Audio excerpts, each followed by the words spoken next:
আপনারা যারা মাহফিলগুলোতে এই মেলার আসর জমান, কিয়ামতের দিন প্রত্যেকটা আল্লাহর দরবারে আসামির কাঠগড়ায় দাঁড়াবেন, প্রত্যেকেই দাঁড়াবেন। আমি নিজেই তো আজকে দেখলাম কোন ছেলে কোন মেয়ে কার সাথে ধাক্কা লাগতেছে ওখানে মেলায়। এটা কখন হয়েছিল জানেন? এই মেলা কখন থেকে আসলো? হযরত ইব্রাহিম আলাইহিস সালামকে আগুনের মধ্যে যখন দেয়া হবে, আগুন জ্বলতেছে না, আগুন জ্বলে না।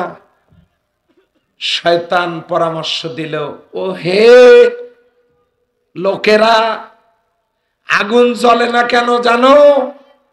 আল্লাহর রহমতের ফেরেশতারা চতুর্দিক দিয়ে দণ্ডায়মান, আগুন জ্বলতেছে না। সুতরাং রহমতের ফেরেশতা যদি তাড়াইতে চাও, তাহলে এই অগ্নিকুণ্ডের পাশে একটা মেলা সাজাও।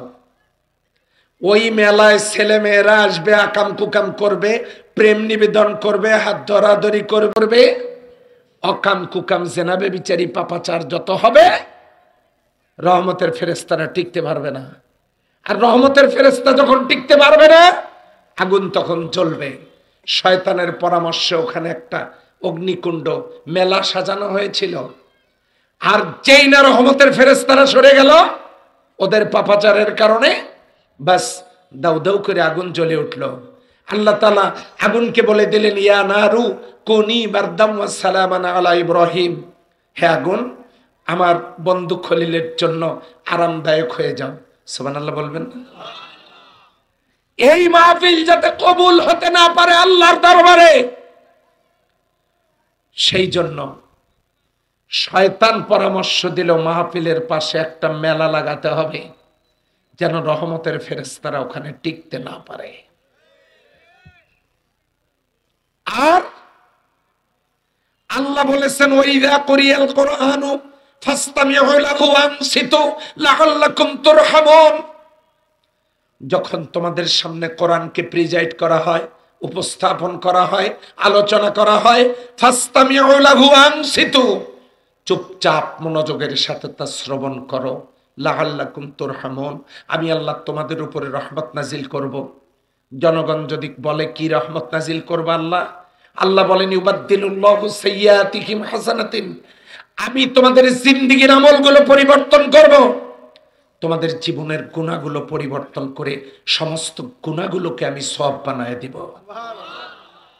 আল্লাহর রহমতের ফেরেশতাদেরকে বিদায় করে দেওয়ার জন্য এই মাহফিল যাতে আল্লাহর দরবারে কবুল না হয়, এর একটা বন্দোবস্ত করবার জন্য কমিটির যে সদস্যরা এই মেলার আয়োজন করেছেন, বসতে দিয়েছেন, মেলা করতে দিয়েছেন, আর সেখানে তাফসীর মাহফিল চলাকালীন সময়ে আল্লাহর বান্দাদেরকে আটকায় রেখে তাফসীর শোনা থেকে দূরে রেখেছেন, প্রত্যেকটা অপরাধের জন্য তাদেরকে আল্লাহর দরবারে জবাবদিহি করতে হবে। আমার কথা না, আল্লাহর কথা। অতএব তাফসীর মাহফিল কমিটির সিদ্ধান্ত নেওয়া দরকার। হাট বাজার প্রতিদিন করা যাবে, তাফসীর তো প্রতিদিন হবে না।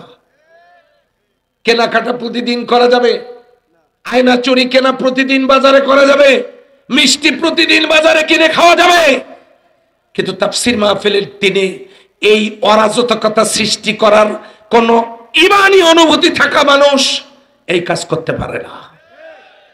হ্যাঁ, দূরে দেন, আমি রাস্তা দিয়ে গাড়ি ঢুকাতে পারতেছি না। এখন হয়তো বলবেন আপনি তার ক্ষোভ ঝাড়তেছেন।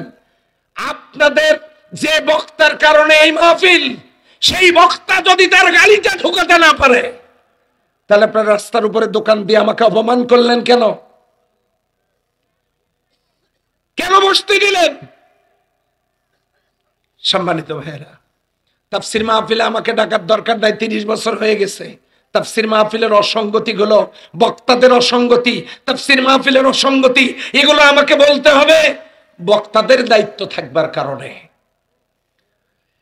সম্মানিত ভাইয়েরা, আল্লাহ তাআলার পক্ষ থেকে আমাদেরকে এই জিম্মাদারি দেওয়া হয়েছে।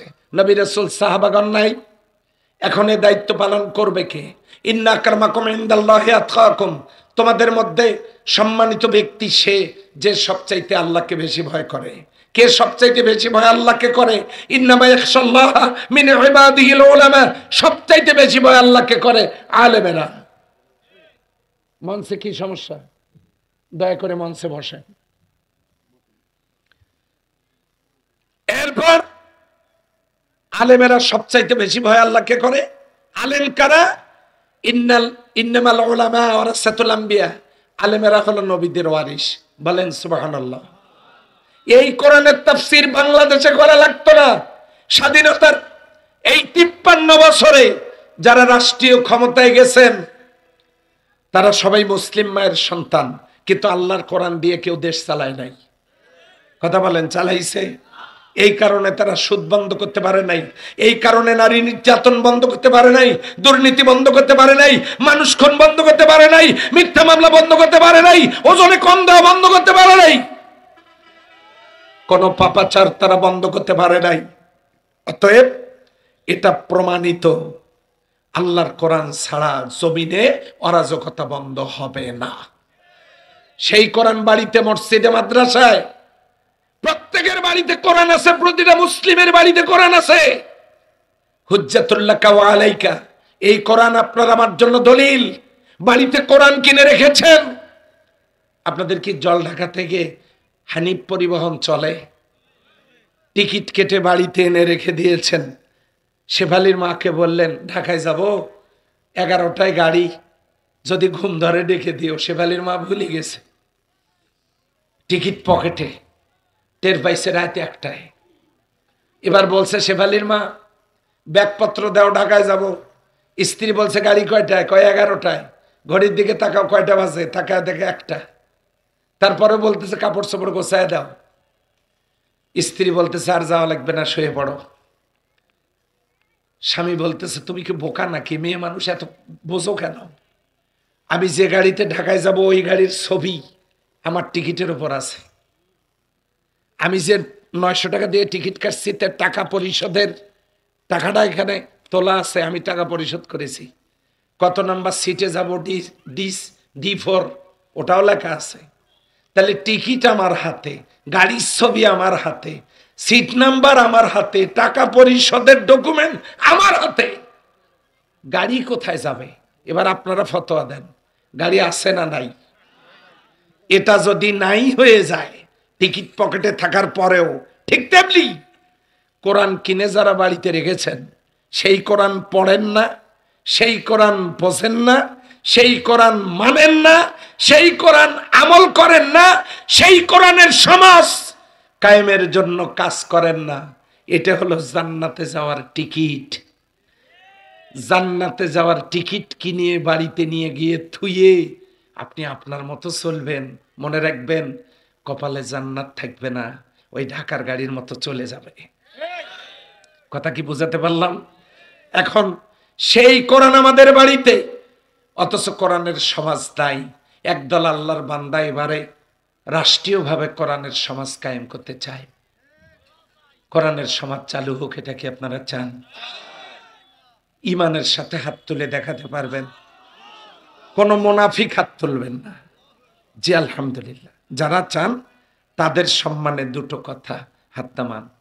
সূরা তেলাওয়াত, একটা সূরার দুটো আয়াত তেলাওয়াত করেছি। সূরা মুলক মক্কায় অবতীর্ণ, মোট আয়াত 30, রুকু 2টা, 2টা আয়াত তেলাওয়াত করেছি। বলেন আলহামদুলিল্লাহ। সূরাটার নাম মুলক। মুলক মানে রাজত্ব।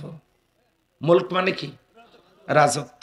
এই রাজত্বের নামে একটা সূরা আছে। সূরাটা কি জানেন?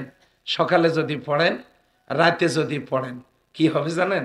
এই সূরাটা আল্লাহর সাথে ঝগড়া করে আপনাকে বেহেশতে নিয়ে যাবে। আমলের নিয়তে যদি সূরাটা আমলের নিয়তে পড়েন সকালে সন্ধ্যায়, এই সূরাটাই আল্লাহর সাথে ঝগড়া করে ওই লোকটাকে জান্নাতে নিয়ে যাবে।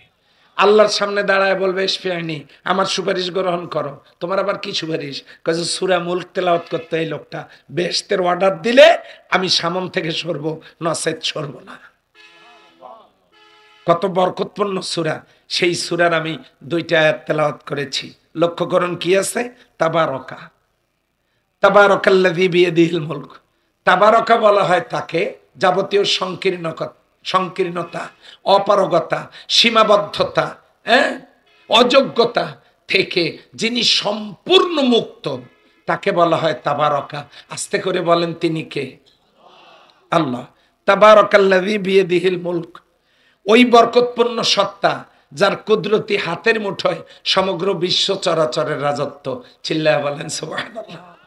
সমগ্র বিশ্ব চরাচর কি? বুধ, শুক্র, পৃথিবী, মঙ্গল, বৃহস্পতি, শনি, Uranus, Neptune, Pluto, Vulcan, X, pistol star. আমি যে কয়টার নাম বলতে পারলাম লক্ষ লক্ষ কোটি কোটি দুনিয়া। বুঝতে পারছেন? এগুলো তার কুদরতি হাতের মুঠোর মধ্যে। কার? আল্লাহ। যে হুজুর শুনছিলাম, কে কথা বলে এখানে? কে সে? থামেন, কথা বলবেন না। তাবারাকাল্লাযী বিয়াদিহিল মুলক, মুলকটা দেখেন কি? পৃথিবী, এখানে চাঁদ কয়টা? বৃহস্পতি গ্রহে চাঁদ 16টা, প্লুটো গ্রহে চাঁদ 42টা। আমাদের 365 দিনে 1 বছর, পৃথিবীতে 365 দিনে 1 বছর, আর প্লুটো গ্রহের বছর হলো আমাদের গণনা মতে 86 বছরে প্লুটো গ্রহের 1 বছর। তাহলে সেই গ্রহ কত বড়, যে গ্রহ নিয়ন্ত্রণের জন্য 16টা চাঁদ লাগে। ওইদিকে ব্যাখ্যায় আমি যাব না। আরবি ভাষায় 3টে শব্দ ব্যবহার হয় সংখ্যাধিক্য বোঝানোর জন্য, একটা 3, একটা 7, একটা 77। বাংলায় ব্যবহার হয় 100, ইংরেজিতে ব্যবহার হয় 100। কি সেটা? তুমি কাল আমার বাড়িতে আসবে, যাওয়া লাগবে 100 বার। তার মানে লোকটা শুধু 100 বার যাতায়াত করবে নাকি? বোঝেন নাই মনে হয়? গুরুত্ব দেওয়ার জন্য কয়বার? 100 বার। বাংলায় ব্যবহার হয় 100, ইংরেজিতে বলা হয় 100। এই যুবকেরা, এই এদেরকে ধরেন, ধরেন। দেখেছেন মুসলিম মায়ের সন্তান, আমি ডাকার পরেও তারা ফিরে তাকালো না। দেখেছেন? দেখেন আপনারা। তার মানে আপনি পারেন নাই আপনার সন্তানকে কোরআন শিক্ষা দিতে। সন্তান তো আমাদেরও আছে, আমাদেরও আছে। কাজেই লক্ষ্য করুন, আমি কয়েকটা তথ্য দিচ্ছি।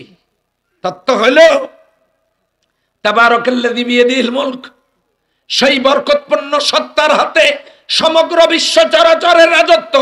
এখন আসেন রাজত্বটা দেখি। এটা দুনিয়া, ইয়ার আর একটু উপরে আলমে বারজাক। মানুষ মরে যাওয়ার পর রূহগুলো সেখানে থাকে। অমিন অরাইহিম বারজাকুন ইলা ইয়াউমা ইউবাসুন। তার আর একটু উপরে, তার আর একটু উপরে হচ্ছে সিজ্জিন, তার আর একটু উপরে ইল্লিন, তার আর একটু উপরে জাহান্নাম, সিজ্জিনের একটু উপরে জাহান্নাম, তারপরে ইল্লিন, ইল্লিনের আর একটু উপরে জান্নাত, তার আর একটু উপরে আলমে মালাকুত, তার আর একটু উপরে আলমে আরোয়া, তার আর একটু উপরে সিদরাতুল মুনতাহা, তার আর একটু উপরে আরশে আজিম। বলেন সুবহানাল্লাহ। এই জমিন থেকে আরশ পর্যন্ত 12টা স্তর। দুনিয়া অসংখ্য দুনিয়া। আল্লাযী খালাকা সাবআ সামাওয়াত ওয়া মিনাল আরদি মিসলাহুন্না, যতগুলো আসমান অতগুলো দুনিয়া। ইয়াতানাজ্জালুল আমরু বাইনাহুন্না, মুজারের সিগা হওয়ার কারণে ইয়াতানাজ্জালুল আমরু বাইনাহুন্না, প্রত্যেকটা আসমানে আদমের মতো আদম, নূহের মতো নূহ, ইব্রাহিমের মতো ইব্রাহিম, মুসার মতো মুসা, ঈসার মতো ঈসা আল্লাহ তাআলা তৈরি করে রেখেছেন। প্রত্যেকটা আসমানে বিধিবিধান নাজিল হইতেছে। ওয়া ইয়াখলুকু, তিনি সৃষ্টি করতেই আছেন, মহাবিশ্ব বাড়াতেই আছেন, মহাবিশ্ব সৃষ্টি করতেই আছেন। সেই কুদরতি হাত মহান আল্লাহর। তিনি বলছেন তাবারাকাল্লাযী বিয়াদিহিল মুলক, ও এ আমার কুদরতি হাতের মুঠোয়, সেই বরকতপূর্ণ সত্তার কুদরতি হাতের মুঠোয় গোটা পৃথিবীর রাজত্ব। চিল্লায়া বলেন সুবহানাল্লাহ। পৃথিবীটা কত বড় শুধু দেখেন। প্রথম আসমান থেকে পৃথিবী এত বড়। সাহারা মরুভূমির ভিতরে যদি একটা আংটি পড়ে যায়, নিঃসন্দেহে খুব সহজেই তো খুঁজে পাওয়ার কথা। হ্যাঁ, সাহারা মরুভূমি। আমি বিমানে যখন সাহারা মরুভূমি অতিক্রম করতেছিলাম, 2.5 ঘন্টা লাগলো বিমান দিয়ে শুধু সাহারা মরুভূমি পার হইতে। এই সাহারা মরুভূমির ভিতরে আপনার হাতের একটা আংটি যদি পড়ে যায় নিঃসন্দেহে তো ঝকঝকা দেখা যাওয়ার কথা, যাবে? তাহলে দ্বিতীয় আসমানের তুলনায় এই দুনিয়াটা হলো ওই ওয়ার চাইতেও ছোট। বুঝতে পারছেন? সাহারা মরুভূমির ভিতরে একটা আংটি যা দ্বিতীয় আসমানের তুলনায় প্রথম আসমানটা তা। তাহলে কত বড় রাজত্বের মালিক আমার আল্লাহ। সুবহানাল্লাহ। আসতে বলেন। সেই আল্লাহ বলছেন তাবারাকাল্লাযী বিয়াদিহিল মুলক, ওই বরকতপূর্ণ সত্তার হাতের মুঠোয় সমগ্র বিশ্ব চরাচরের রাজত্ব। ওয়া হুয়া আলা কুল্লি শাইইন কাদির। ওয়া হুয়া, আর তিনি, আলা উপরে, কুল্লে শাইইন সকল কিছুর উপরে, কাদির ইসমে ফাইল শক্তিশালী, সব কিছুর উপর তিনি শক্তিশালী। আওয়াজ দিয়ে বলেন সুবহানাল্লাহ। কেন এই কথাগুলো বললেন তিনি? আমি এমন এক আল্লাহ, আমার কুদরতি হাতের মুঠোয় গোটা বিশ্ব চরাচরের রাজত্ব, আমি সকল কিছুর উপরে শক্তিশালী। আর একবার বলেন সুবহানাল্লাহ। রাজত্বের কথা আপনি বলতেছেন, আল্লাহ বলেন, কিন্তু আবার বক্তব্য চেঞ্জ করলেন কেন এই জায়গায়? আল্লাযী খলাকাল মাউতা ওয়াল হায়াত, আমি হায়াত মউত দুইটা জিনিস সৃষ্টি করেছি। সুবহানাল্লাহ। আল্লাহ আমাদেরকে হায়াত দিয়েছেন। অনেক বাচ্চা দুনিয়ায় আসার সময় মারা যায় না? জলঢাকার লোকের হায়াত বেশি আমি জানি, দোয়া করে আরো বাড়ুক। তো মরা লাগবে না? লাগবে না? আচ্ছা, মরা যেহেতু লাগবেই, এই মৃত্যু ছোটতেও হয়, আসার সিরিয়াল আছে, যাওয়ার কোনো সিরিয়াল নাই। এই জন্য হায়াত মউত কার কখন হবে ভাই বলা যায় না। যারা মরে গেছে তারা তো গেছেই, যারা বেঁচে আছে তারা একটু চিন্তা করেন। আল্লাযী খলাকাল মাউতা ওয়াল হায়াত, হায়াত মউত দুইটা জিনিস আল্লাহ সৃষ্টি করেছেন। আমাদেরকে আল্লাহ ইচ্ছে করলে আগে নিতে পারতেন, নেন নাই, বাঁচায় রাখছেন। সুবহানাল্লাহি ওয়া বিহামদিহি। রব্বানা মা খলাকতা হাযা বাতিলা, আমি বিনা প্রয়োজনে কিছুই সৃষ্টি করি নাই। আমি এই যে আল্লাযী খলাকাল মাউতা ওয়াল হায়াত, হায়াত মউত তোমাদের সামনে রেখে দিয়েছি। বাঁচতে চাও? আপনারা কি বাঁচতে চান? হ্যাঁ, চাবেন তো, বা চাবেন তো। ওই যে ওখানে ওই ইয়াতে কিনা, ওই যে জলঢাকার ওই পাশে, আরে জায়গাটার নাম ভুলে গেলাম। না না, এই যে জলঢাকার উত্তর পাশে যে জায়গাটা, উত্তর পাশে জলঢাকার উত্তরে, আপনার নাম জানেন না, বলে লাভ কি? আচ্ছা যাই হোক, ওখানকার যে গ্রামটা বালাক গ্রাম, এই কল্লক বালাক গ্রাম কমন পড়ছে। এবারে লক্ষ্য করেন, এই যে বালাক গ্রাম, আল্লাযী খলাকাল মাউতা ওয়াল হায়াত, ওই বালাক গ্রামে গিয়ে দেখেন 95 না 96 বছরের একজন মানুষ আছে। মাহফিলে দেখা হয়েছিল, এখন বেঁচে আছে কিনা জানি না। ওই বালাক গ্রামে মাহফিল ছিল আমার, ওই লোকের সাথে আমার দেখা, কাঁপতে কাঁপতে আসছে আমার সাথে মুসাফা করতে। বললাম আসসালামু আলাইকুম। বলছে বাবা খুবই ঠান্ডা। আমি বললাম কেমন আছেন? আজ রবিবার। এই লোকটার কাছে গিয়ে দেখেন উনি দিনে কয়েকবার বলতেছে আজরাইল আশপাশে বহু লোকের জান কবজ করে, আমাকে চোখে দেখে না। মুরব্বী মানুষগুলো এরকম কথা বলে না? বলে না? হ্যাঁ, তার মানে ওনা বাঁচার সকার নাই। আপনি বাঁচতে চান, কতদিন বাঁচবেন? কতদিন আপনি বাঁচতে চান?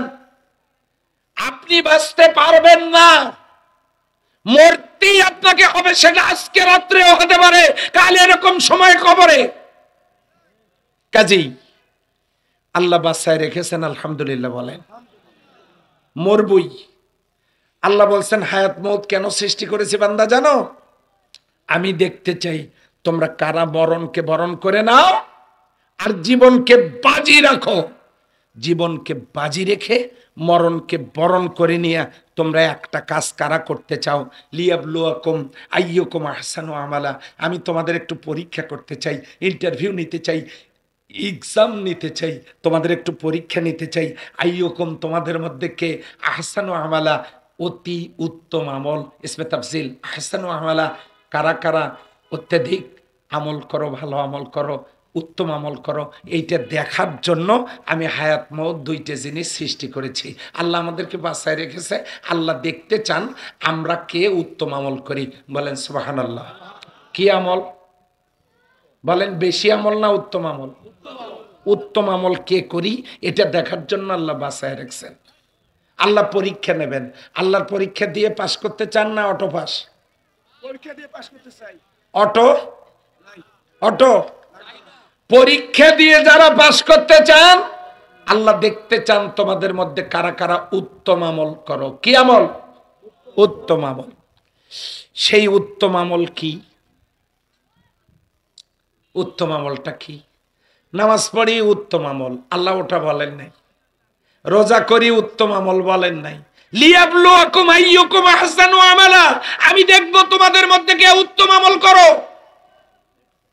এখন ও আল্লাহ, আপনার হাতের মুঠোয় সমগ্র বিশ্ব চরাচরের রাজত্ব, আপনি সকল কিছুর উপরে শক্তিশালী, আপনি রাজত্বের কথা বলবেন, ওইটা শোনার জন্য আমরা বসে আছি। তা না বলে হঠাৎ করে দ্বিতীয় আয়াতে আপনি আলোচনা শেষ করলেন, পরিবর্তন করলেন, করে বলতেছেন আল্লাযী খালাকাল মাউতা ওয়াল হায়াতা লিয়াবলুয়াকুম আইয়ুকুম আহসানু আমালা। তিনি হায়াত মওত দুইটা সৃষ্টি করেছেন, তোমাদের পরীক্ষা নিতে চান তোমরা কে উত্তম আমল করো। কোথায় রাষ্ট্রের কথা, কোথায় হায়াত মওতের কথা? মিল কি খুঁজে পাওয়া যায়? যায়। কিভাবে যায়?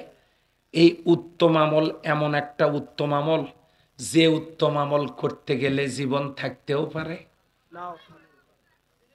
এই যে এনারা যে বলে নাই তাতে কি অসুবিধা আছে? আপনারা বললেন কেন? ওনাদের মতো চুপ থাকেন। জীবন থাকতেও পারে, নাও থাকতে পারে।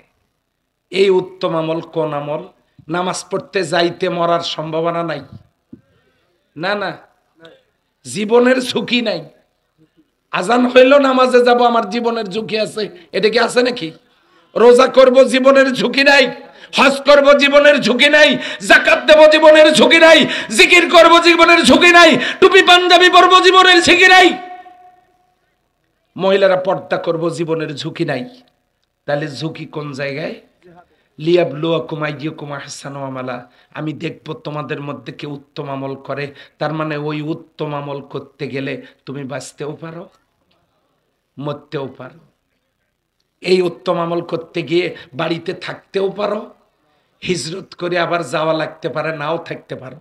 এই উত্তম আমল করতে গিয়ে জেলখানাতেও ঠিকানা হতে পারে, বাড়িতেও থাকা হতে পারে, হিজরতও করা লাগতে পারে, গ্রামেও থাকা হতে পারে, মামলার আসামিও হওয়া লাগতে পারে, কারাগারেও যেতে হতে পারে। কথা বলেন ঠিক কিনা? আমি দেখব সেই উত্তম আমলটা তোমরা কারা কারা করো। সেই উত্তম আমল করতে গিয়ে বিপদ আপদ মুসিবত আসতে পারে, তারপরে আমি দেখব উত্তম আমলটা তোমরা করো কিনা। এবারে আসেন উত্তম আমল কোনটা সেটা জেনে নেই সূরা সফ থেকে। ইয়া আইয়ুহাল্লাযীনা আমানু হাল আদুল্লুকুম আলা তিজারাতিন তুনজিকুম মিন আযাবিন আলীম তুমিনুনা বিল্লাহি ওয়া রাসূলি ওয়া তুজাহিদুনা ফি সাবিলিল্লাহি বিআমওয়ালিকুম ওয়া আনফুসিকুম যালিকুম খায়রুল লাকুম যালিকুম খায়রুল লাকুম যালিকুম খায়রুল লাকুম যালিকুম খায়রুল লাকুম ইন কুনতুম তা'লামুন। আমি দেখব তোমরা জানমাল দিয়ে ঈমান আনার পরে জানমাল দিয়ে যদি আল্লাহর জমিনে আল্লাহর দ্বীন কায়েমের কাজ করো, যালিকুম খায়রুল লাকুম, এটা তোমাদের মধ্যে, এটা তোমাদের উত্তম কাজ, উত্তম আমল। যালিকুম খায়রুল লাকুম ইন কুনতুম তা'লামুন, যদি তোমরা জানো এটা তোমাদের খায়ের উত্তম ভালো। সম্মানিত ভাইরা, আল্লাহ উত্তম কাজের মাঠে নামায়া দিয়া তামাশা দেখব না। প্রয়োজন যদি হয় তাতানাসসালু আলাইহিমুল মালাইকা, আমি আল্লাহ আসমান থেকে ফেরেশতা নাজিল করে তোমাদেরকে সাহায্য করব। শুধু কি তাই? তোমাদের বিপদ আপদ মুসিবতে আমি সাহায্য করব। অতীতে আল্লাহ সাহায্য করছেন না করেন নাই? আব্দুল্লাহ ইবনে মাসউদ রাদিয়াল্লাহু তাআলা আনহু তিনি গিয়ে দেখেন রাসূলুল্লাহ সাল্লাল্লাহু আলাইহি সাল্লাম হাসতেছেন, তিনিও হাসলেন। আর সেই সময় জিবরিল আমিন এসে তিনিও হাসতেছেন। সুবহানাল্লাহ। থাক। ও মাসুদ, তুমি হাসো কেন? ইয়া রাসূলুল্লাহ সাল্লাল্লাহু আলাইহি ওয়াসাল্লাম, এই আবু জেহেল আমার কানে এমন জোরে থাপ্পড় মারেছিল, আমার কানতালি লেগেছিল দীর্ঘদিন পর্যন্ত। আর আজকে আবু জেহেলের লাশটা দেখেন, কল্লা দ্বিখণ্ডিত হয়ে উহুদের ময়দানে পড়ে আছে। কাজেই তওবা, বদরের ময়দানে পড়ে আছে। আব্দুল্লাহ ইবনে মাসউদ রাদিয়াল্লাহু তাআলা আনহু এমন জোরে কোপ মেরেছে, বডি থেকে কল্লা আলাদা, বডি পড়ে আছে। আব্দুল্লাহ ইবনে মাসউদ রাদিয়াল্লাহু তাআলা আনহুর মুখে এই কথা শুনে রাসূলুল্লাহ সাল্লাল্লাহু আলাইহি ওয়াসাল্লাম হাসলেন। আব্দুল্লাহ ইবনে মাসউদ রাদিয়াল্লাহু তাআলা আনহু তিনিও হাসলেন। জিবরিল আমিনও এসে হাসলেন। রাসূলুল্লাহ সাল্লাল্লাহু আলাইহি ওয়াসাল্লাম বললেন, আমি হাসলাম আব্দুল্লাহ ইবনে মাসউদের কথায়। আব্দুল্লাহ ইবনে মাসউদ হাসলো আবু জেহেলের এই পরিণতি দেখে। জিবরাইল, তুমি হাসলা কেন? কি জন্য হাসলা? বলো তো দেখি শুনি। জিবরিল আমিন বলতেছে, এই আব্দুল্লাহ ইবনে মাসউদকে যেদিন আবু জেহেল থাপ্পড় মেরেছিল, সেদিন তার কানের পর্দা ফাটার কারণে, কানের ব্যথায় আব্দুল্লাহ ইবনে মাসউদ যখন কাঁদতেছিলেন, এই সংবাদ আপনার কাছে আসার পর আপনার চোখের কোণায় পানি জমেছিল, আপনার চোখের মধ্যেও পানি টলমল করতেছিল। এই দৃশ্য যখন আমি দেখেছি, আমি জিবরিলও সেদিন কেঁদেছি। আজকে যখন মাসউদ হাসতেছে, আব্দুল্লাহ ইবনে মাসউদ রাদিয়াল্লাহু তাআলা আনহু হাসতেছেন, আজকে যখন বিশ্বনবী সাল্লাল্লাহু আলাইহি সাল্লাম হাসতেছেন, আমি জিবরিল আর না হেসে পারি, আমিও এসে হাসতেছি। জোরে বলেন সুবহানাল্লাহ। বদরের যুদ্ধে এক কাফের এসে আব্দুল্লাহ ইবনে মাসউদ রাদিয়াল্লাহু তাআলা আনহুকে বলতেছে, মাসউদ, যুদ্ধ করতেছি কিন্তু পিছন দিক থেকে কে যে পটপট করে থাপ্পড় মারে দেখি না, লোক খুঁজে পাই না, মারে কে?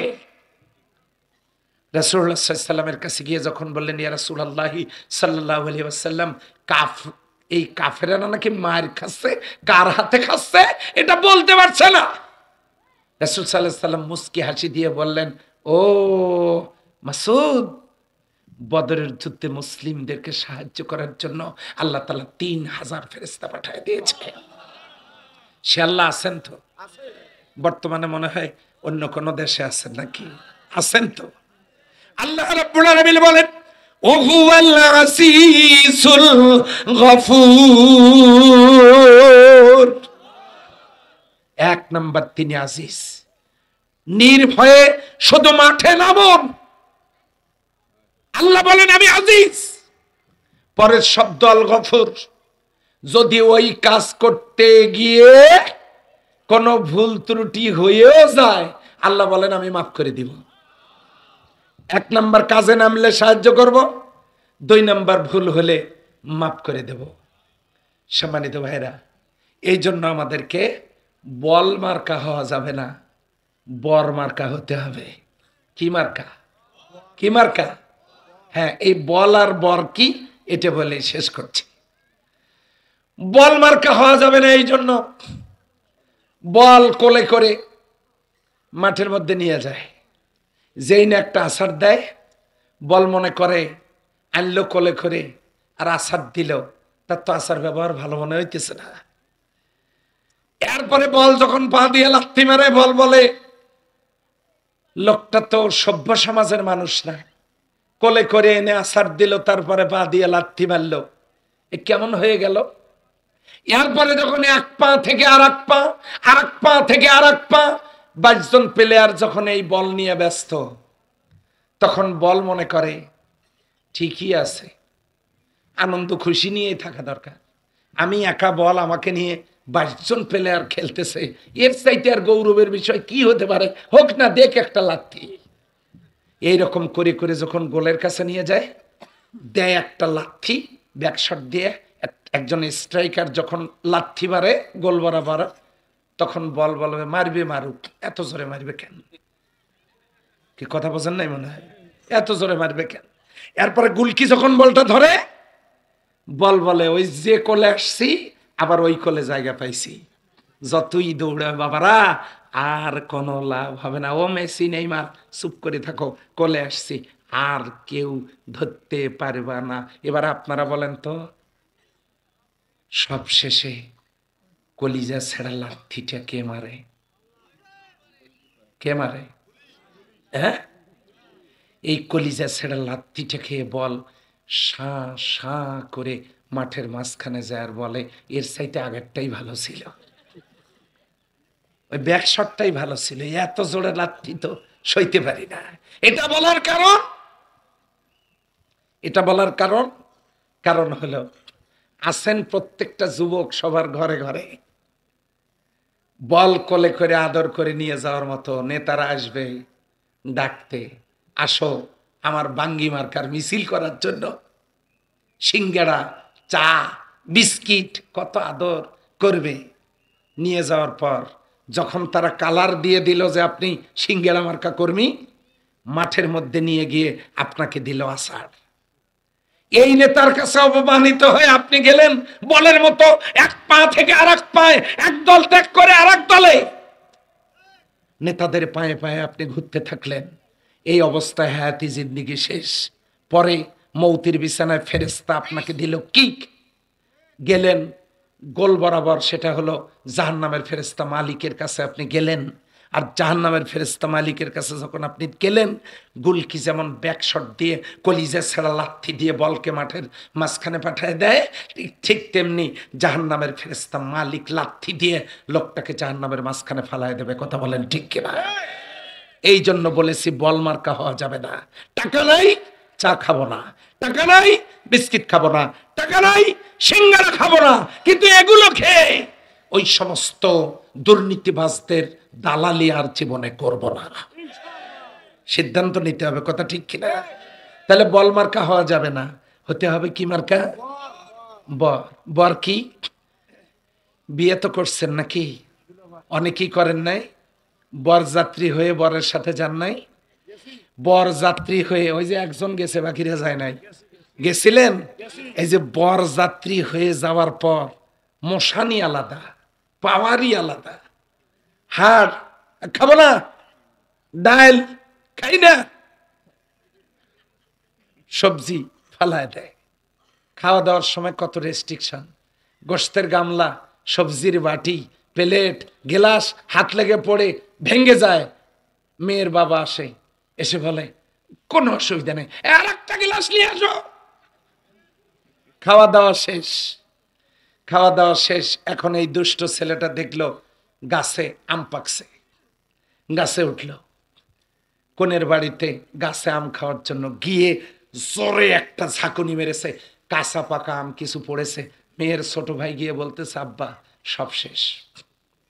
কি শেষ? আরে নতুন বিদেশি আমার গাছ যেটা লাগাইছেন আম ধরছে না, যে হ্যাঁ আম পাকছে না, হ্যাঁ সব আম পারল। কে? বরযাত্রী। গাছ শুধু আম কেন, গাছ শুদ্ধে নিয়ে যায়, কোনো কথা বলা যাবে না। কথা বলেন ঠিক কিনা? গেলাস ভাঙলেন, বিচার নাই। গামলা ফালাই দিলেন, বিচার নাই। প্লেট ভাঙলেন, বিচার নাই। আম পাড়ি খাইলেন, বিচার নাই। কারো গায়ে রং দিলেন, বিচার নাই। দুষ্টুমি করে অন্য কিছু নষ্ট করলেন। মেয়ের বাবা গিয়ে বলতেছে না না কোনো অসুবিধা নাই, কোনো অসুবিধা নাই। আচ্ছা কোনো অসুবিধা নাই। কোনের বাড়িতে গিয়ে এই বরযাত্রীরা যত কাম করতেছে কোন কামের বিচার নাই, কারণ তাদের মোশন হলো তারা কি যাত্রী? যে এদিকে কথা বলে না, মনে হয় জীবনে বিয়েই করে নাই। কি যাত্রী? জোরে বলেন কি যাত্রী? আচ্ছা এবারে বরযাত্রী আপনি হয়ে গেলেন, এবারে বর বিয়ে করলো। বিয়ে করার পর বর কি পাইল? এই থামো বসো, কি পাইল? বউ। বিয়ের পরে বর পাইল বউ, নতুন বউ। কনের হাত ধরে নিয়ে গেল। আর সেই বর হয়ে গেলে ইয়ে জানেন, খাওয়া জানেন? এই বিরাট বড় মাছ ভাজি প্লেটের উপরে। আমি বিয়ে করছি তো আমি জানি কি আদর যে করছে। এমন মনে হইতেছে হায় ওই দিন যদি বছরে বারবার আসতো কত ভালো হইতো। এই খাওয়া দিয়েছে। তারপরে কি করছে? শাশুড়ি দেয়, শ্বশুরে দেয়, বাবা একটা মিষ্টি খাও। শালিরা তো আছেই, সেখানে আজরাইল। তো এই শালি দেয়, বনে দেয়, শাশুড়ি দেয়, শাশি দেয়, দাদি দেয়, খাওয়া শেষে শ্বশুরের মিষ্টি খাওয়ায়। এত কিছু খাওয়ায়া কন্যা বিদায়ের সময় বলে তেমন আদর যত্ন করতে পারলাম না। জন্মের খাওয়া খাইছে, ঢেকুর দিলে খাবার দেখা যায়, এইরকম খাওয়ার দাওয়া করছে, করার পরে যে আদর যত্ন কিছু করতে পারলাম না, আল্লাহর রাস্তায় মাফ করে দেন। এত কিছু বলে এই বরযাত্রীকে বিদায় দেয়। কথা বলেন ঠিক কিনা? কোরআন হলো বর, কোরআনের পক্ষে যারা থাকবেন তারা হলো বরযাত্রী। এই বরযাত্রী হয়ে যদি হাসরের ময়দানে যান, জান্নাতের খাবার আছে, নতুন বউ আছে, নতুন স্বামী আছে, জান্নাতের সুখের ঘর আছে, ঠিকানা আছে, কোনো কিছুর অভাব হবে না। এই কোরআন নামক বরযাত্রী হয়ে কোরআনের সমাজ কায়েম করে আমরা কি জান্নাতের মেহমান হতে রাজি আছি? তাহলে আমাদেরকে হতে হবে বল মার্কা না বর মার্কা? বলযাত্রী না বরযাত্রী? আসুন সেই বরযাত্রী হয়ে নিজের জীবন আমল দিয়ে সাজাই। আল্লাহ কবুল করেন, আমিন। আসসালামু আলাইকুম ওয়া রাহমাতুল্লাহ।